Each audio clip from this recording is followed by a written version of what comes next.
morning to all present. Hope that you're having a great day.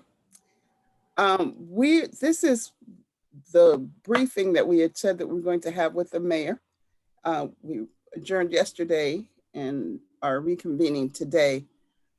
We cannot spend more than an hour, I can tell you right now, with this, because we do have other things backed up. But we did send questions over already, and we're going to ask the mayor to go through those, recognizing that there is transition going on in the department, but that you did provide answers to some of the questions. So on the first one, that asks that you provide the written protocol for RPD, for when RPD responds to mental health calls. When and how often does RPD engage mental health providers to join the call? Yes, I sent over the response to those questions. And so I want to thank Council for the opportunity. I want to first start by stating that Council has provided, as the Council President has said, a number of written questions regarding police policy and tactics. Chief Singletary has provided the written answers to those questions, and I believe that I have provided that to the Council's staff, and I'm hopeful that he sent that over to you all. Unfortunately, there is not a member of the RPD command staff that is available to answer the questions. So if you have any additional follow-up questions, I will send those to Chief Singletary. I do also want to thank and again share my gratitude to Reverend Myra Brown for working with me and everyone and our elders and our ministers and everyone that came out to help de-escalate actions and to provide an opportunity for those speaking out to do so peacefully. I also want to take a moment to apologize to City Council, the 8 members of City Council and Council President, because you were not fully briefed on this matter at any point in time before the video came out, fully briefed the 8 members of Council. And so I definitely want to apologize to you all, and I will answer what questions that I can. If you want to go through question by question, I would ask that BJ read the answers to those questions into the record. Okay. I'm happy to do that if you'd like that to happen, President Scott. So you all probably didn't get a chance to read the answers, is that right, colleagues? Okay, so we can go through them. The first question was, provide the written protocol for when RPD responds to mental health calls. How or when and how often does RPD engage mental health providers to join the call? And the response is, members of the Rochester Police Department, when dealing with persons during contact on the street, as well as during interviews and interrogations, will be understanding of and attentive to the problems of persons experiencing mental or emotional difficulties and who may require police assistance and community mental health resources. Members of the RPD will use judgment based on training, experience, and discretion when exercising their powers of arrest under New York State mental hygiene law without compromising member, patient, and/or public safety. Members of the RPD making a mental hygiene arrest or returning individuals to a mental health facility pursuant to NYSMHL, which is New York State mental health law, will share all potentially relevant information surrounding the individual's conduct and/or arrest with hospital personnel involved in the evaluation of the person. Evaluation by police. Section 9.41 of the NYSMHL allows a police officer to take into custody any individual for evaluation if the person appears to be mentally ill and is conducting themselves in a manner which is likely to result in serious harm to themselves or others when there is substantial risk of physical harm to 1, themselves as manifested by threats of or attempts of suicide or serious bodily harm, or other conduct demonstrating that they are dangerous to themselves, such as the person's refusal or inability to meet their essential needs for food, shelter, clothing, or health care, provided that such refusal or inability is likely to result in serious harm if there is not immediate hospitalization, or 2, other persons as manifested by homicidal or other violent behavior by which others are placed in reasonable fear of serious physical harm, or 3, there is reasonable suspicion that an individual's behavior, whether or not criminal in nature, is secondary to a mental health issue. Relative to the above attachments, General Order 561 Crisis Intervention Team, activations are covered on page 4 under section 4, which is a document that is submitted, and General Orders 560 Psychiatric Intervention covers the procedures for conducting 9.41 mental hygiene arrests, MHAs, to include transports, paperwork, hospital procedures, if there are criminal charges, and escapes. Additionally, covers the other types of MHAs that are less frequent. So that was the response to the first question. So clearly, though, in the next question will be a little bit different, but for what we have been sent in the mail, I'm not sure we'll be able to read through the full response for each of those, because some are the policies and there are numerous sections to them, and we can read those. We can sort of summarize that they are attached for those things that we don't have the additional answers to, or we can keep going and see how best it works. But I'm saying that's not going to work for us to read through the entire policy that is the response to some of these that we've asked. And we need to have an opportunity to read it ourselves.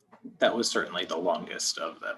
Okay, so go to the next question, please. Number 2, what has been the specific plan for RPD to de-escalate during protests?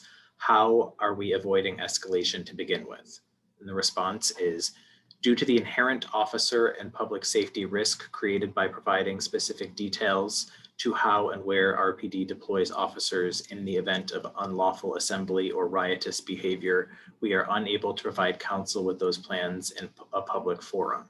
However, RPD has implemented multiple measures throughout the planning stages to ensure that officers are standing behind barricades, interlocked gates, away from protesters, that communication with the field command and command post is open and utilized often so that information and orders can be relayed in real time, that a smaller show of officers assigned to the protest events are visual to the general public, that supervisors across the chain of command understand the strict command of not escalating the situation by encountering or addressing every individual who chooses to disrupt the peaceful protests, for example, exercising restraint, and the orders to advance towards the protest crowd and enforce dispersal warnings will only be used as a last resort measure to protect the safety of our officers and this community. The third question, the council is incredibly concerned about the use of pepper balls on protesters and the lack of compliance with protocol when they are used. There are eyewitness accounts by council members who were struck by pepper balls directly and not from ricochet. How can the footage of police response be viewed or be reviewed, and what is the plan to address specific officers found to have directly fired at citizens?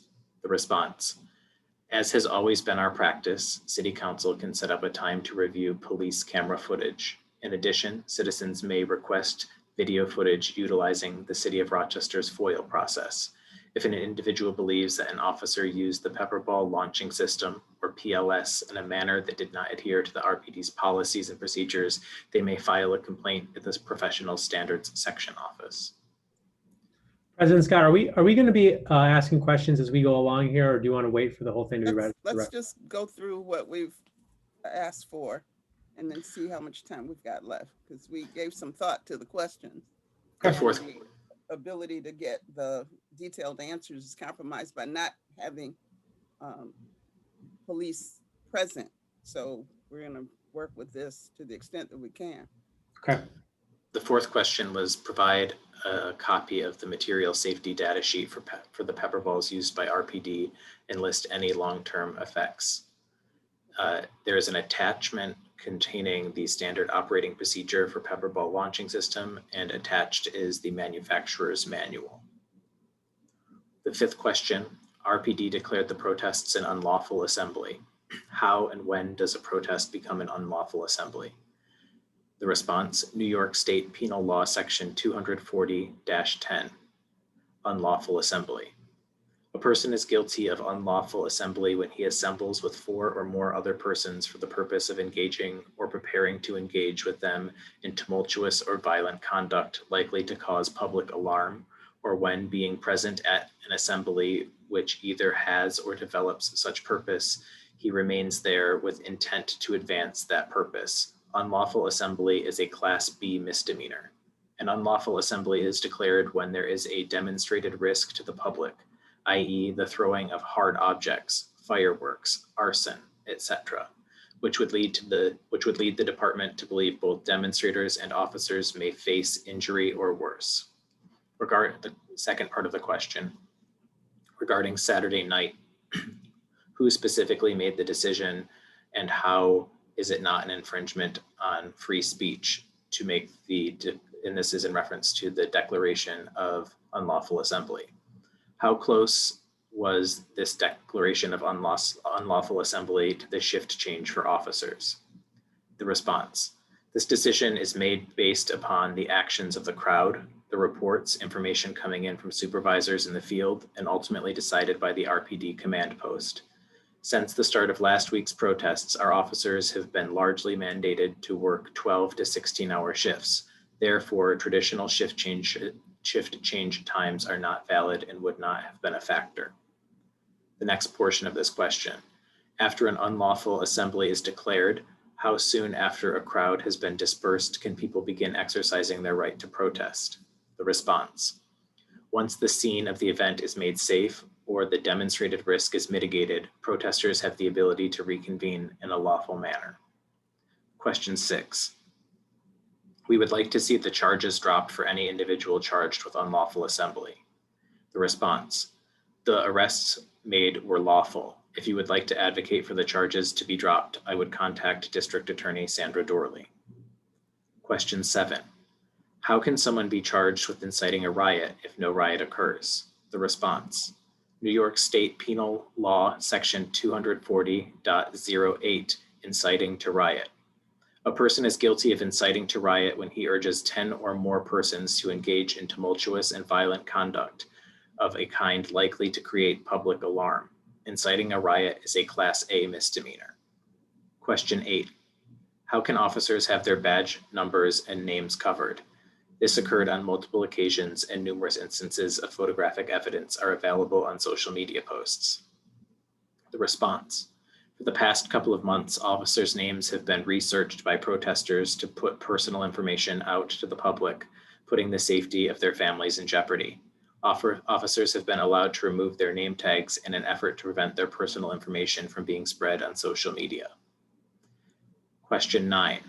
We want to be provided written assurances that no bearcats, tanks, dogs, or artifacts of war be used on our citizens in those protesting. The response, the RPD has not used any, quote, bearcats, tanks, dogs, or any artifacts of war, end quote. And the final question was a request to have a daily, which has been rephrased to regular public briefing held on Zoom with the council, mayor, and other relevant administrative staff to address questions and concerns of the council. Okay, so now Those answers were submitted by RPD Chief LaRon Singletary. Thank you, Mayor. Councilmember Patterson. Colleagues, Madam Mayor, I find the failure of whomever is running the RPD to attend this briefing totally unacceptable. I have questions that I want answers from the folks who made the decisions.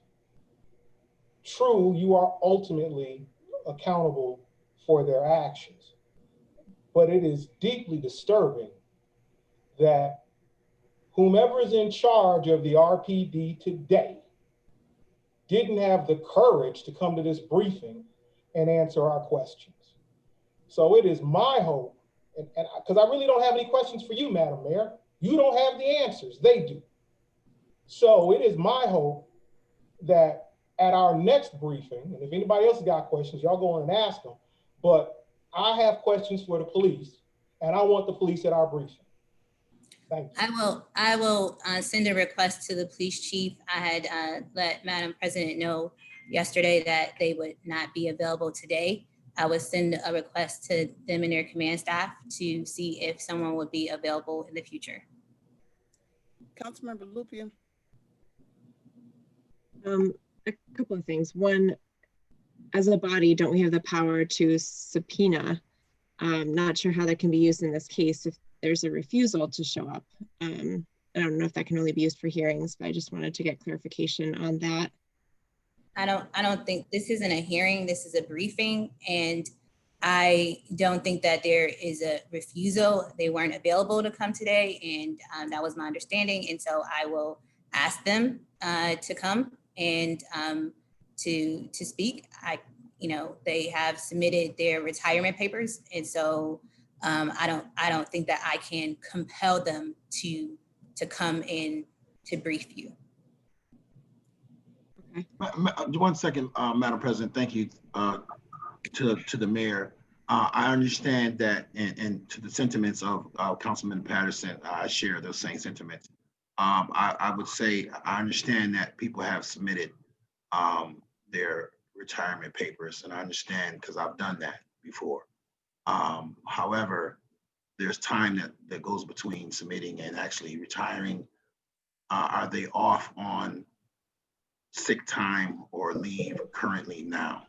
No, currently the chief is still leading the department. He is working on transition. As you all know, the entire RPD command team it will be or will be changing. And so therefore, I think that they're getting ready to and doing the things that they need to do between now and the time that they are reassigned or retire to make sure that the police department continues to run. And that's the reason why I think that it's very important that we discuss what we will do in the interim until we can do a national search for a police chief.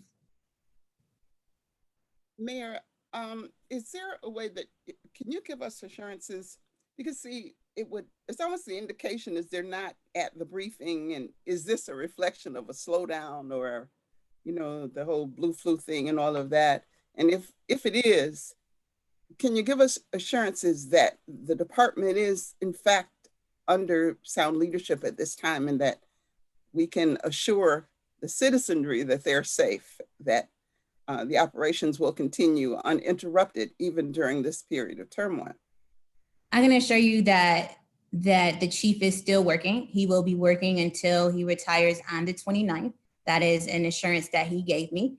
He is preparing the RPD for transition, and it is a major transition because everyone at the top of the echelon will be leaving or reassigned. And so therefore, there has to be many steps over the next few weeks that they must do in order to make sure that our citizens are still safe, that when someone dials 911, that an officer is still showing up, and investigations are still being completed, and that evidence and other things are being collected in the way that they need to be. And so I am confident that they are still maintaining the day-to-day operations of the police department. I know that, yesterday he and I spoke. Today we text, and he has complied with the request for these answers. And if you have any other additional questions that you would like for them to answer, you can email them, and I will email them to him and his team to him so that they can be answered. And I will make the request tomorrow or whenever council states that they come. But they submitted their retirement papers. I do not know if I can compel them to come and answer these questions. What is your ability to compel to issue other directives? For example, the whole name covering thing on the badges. do you have the ability to direct that not occur? I mean, they're public employees, and we're I would being have told. I would have to speak directly to the Corporation Counsel, and we would have to do some research on that. There is a chain of command, and the police chief is the person that gives the general orders. The mayor does not give general orders. And so I'm not sure if those are general orders or if or what that directive is. I would have to ask the question. The police chief is the person that is in charge of the police department, and the police chief reports to the mayor. So I would like, though, for you to pursue that inquiry, because the whole idea of the chain of command, in what instance are you as mayor able to leapfrog over that and give directives? So I am in the process of that. Right. So I will find that out for you. I don't want to give you misinformation. So let me find that out for you. And I will talk to our Corporation Counsel. They will do some research and get back to you. Okay. Warren, Councilmember Lupien. thank you. Can you talk about your involvement in directing the RPD response? You know, I know when the elders, you know, came into the picture, well, the second night the elders came into the picture, you know, there was a much more subdued response, which, you know, I firmly believe is the reason that the protests remain peaceful.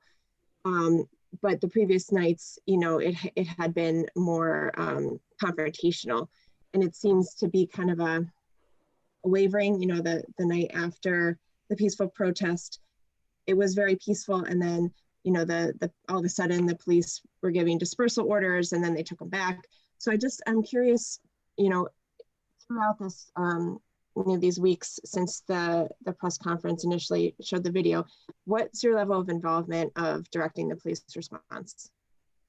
The police chief and his command team are in charge of the operations of the police department, and they would need to answer the questions that you have.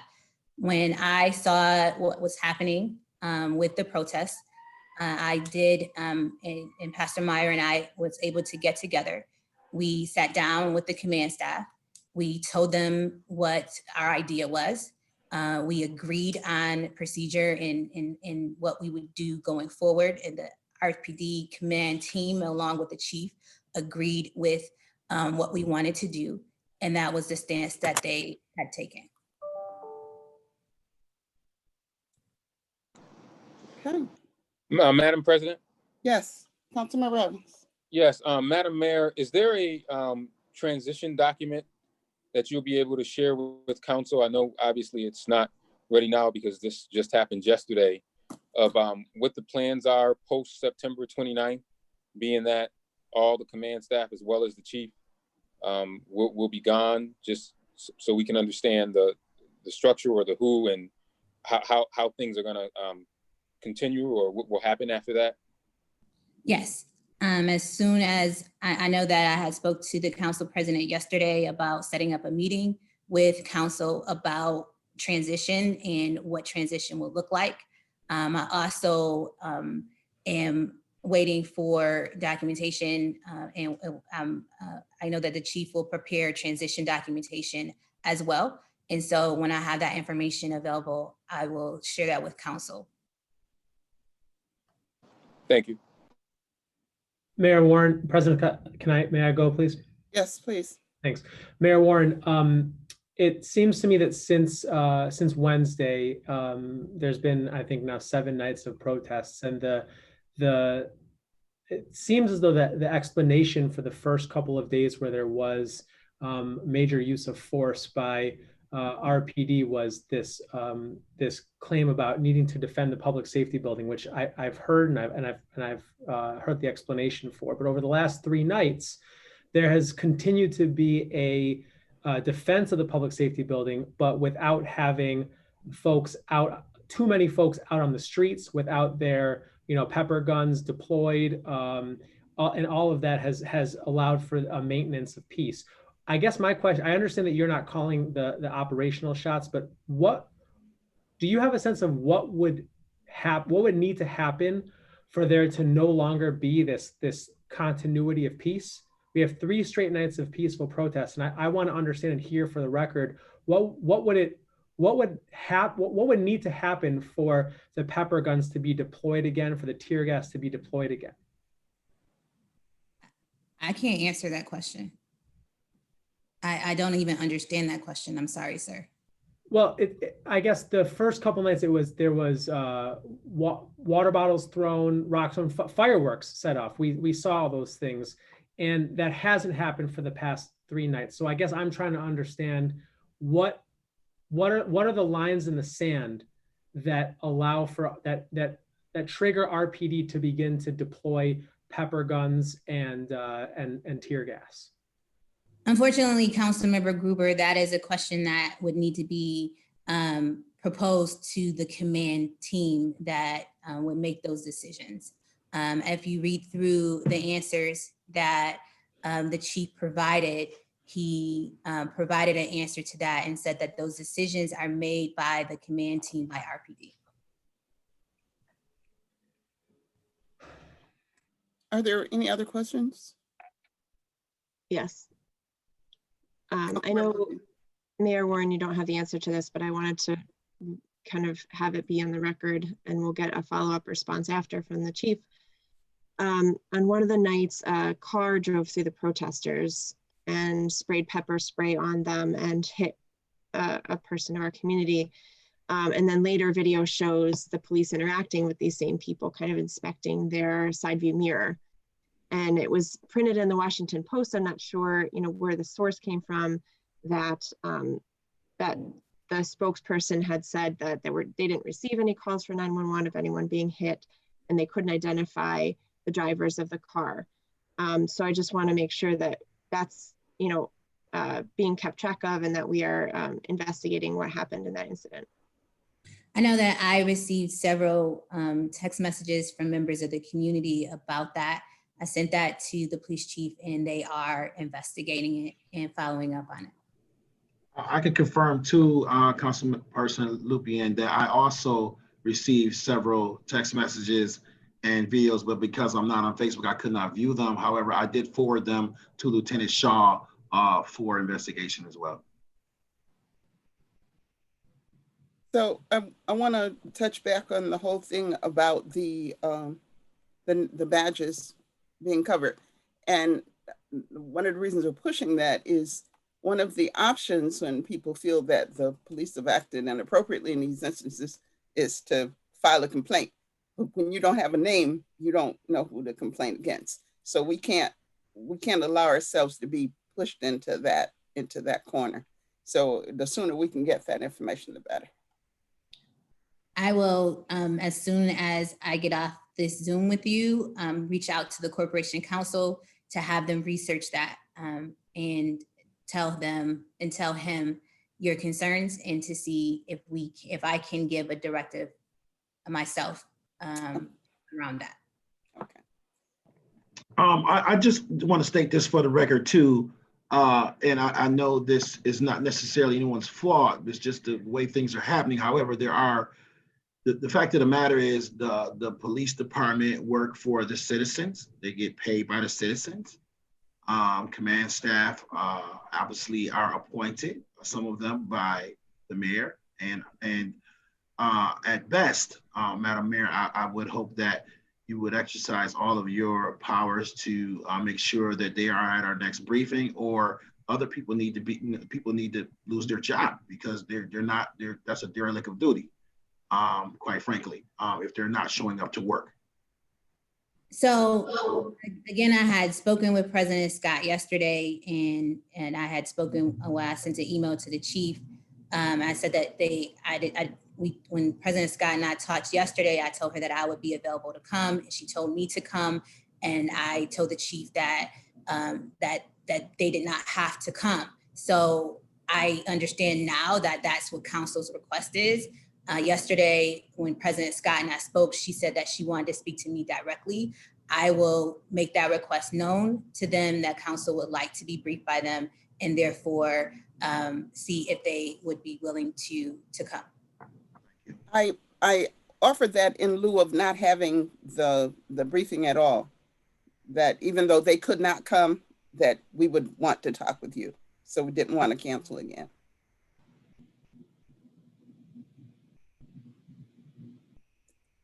Councilmember Lupien. Forgive me if we've already talked about this, but I don't think so. In terms of the time for moving Facet to Dries, do you have? Can't hear you.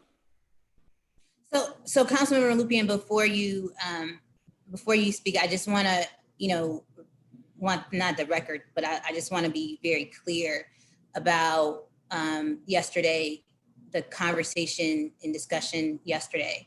The council president called me to ask, did I want to do a briefing today? I wanted to do a briefing or wanted to speak to council specifically about the transition and for us to be able to talk about what are the next steps going forward, and that I would be available to do that. And I wanted to do that instead of doing this briefing. She said that she wanted to still do this briefing and still do the council and still talk about the transition as well. So I just want to be clear. So when I spoke to the chief, I let him know that I would come, I would do this briefing. I asked him to answer the questions, which he provided. He answered the questions. And I said that it's my understanding that him and his command team would not be available today. And he answered the questions and sent that to me. And that's what I provided to you. I will ask him and send him an email and call him and ask him to be available tomorrow for a briefing. Thank you for that clarification. Yes. Councilmember Patterson. Oh, I'm sorry. Councilmember Lupien. Can you hear me now? Yes. Okay. My question was around the timeline for moving Facet to the Department of Youth and Recreation, and what will there be an increase to their budget?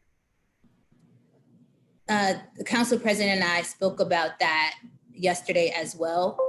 We have not, I know that the Commissioner of Youth and Recreation and the police chief have spoken. The Commissioner of Youth and Recreation is in the process of developing a plan, and we'll bring that plan forth. And once we have that, we will give that to you, and we are moving expeditiously. I believe that she is close to having that settled under the leadership and in partnership with Vice President Lightfoot. I know that they have a mobile trauma response unit that will be coming out, and we will be announcing that soon. And so I hope that we'll be able to announce both of them at the same time, but I will make sure that I keep council informed about that transition in the plan as it comes available. So we will get that before the announcement? Yes. Okay, thank you. Mayor and Council Member Lupien, I just received a transmittal that's a draft, so I'm working on that right now, and I'll have it by tomorrow morning, hopefully.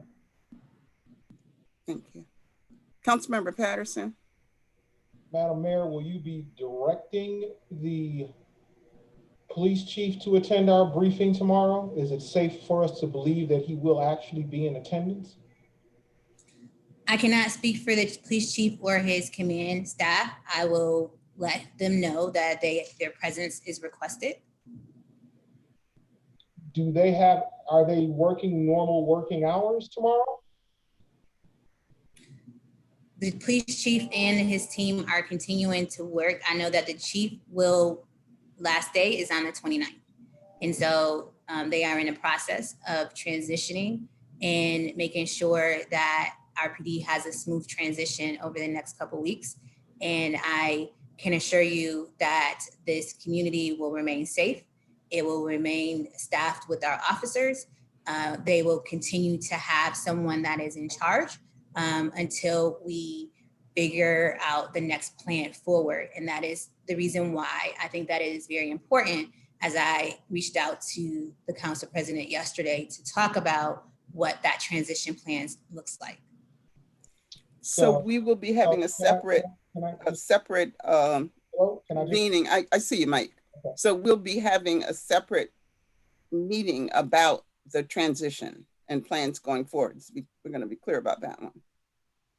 So at this point in time, the attendance Councilmember Patterson, I'm sorry to interrupt. I have to plug up my computer, so I'm gonna move and I don't want you. I'm just gonna turn off my camera while I do that.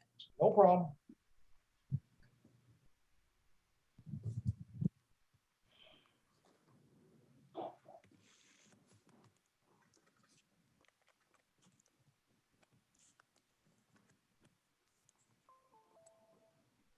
Thank you.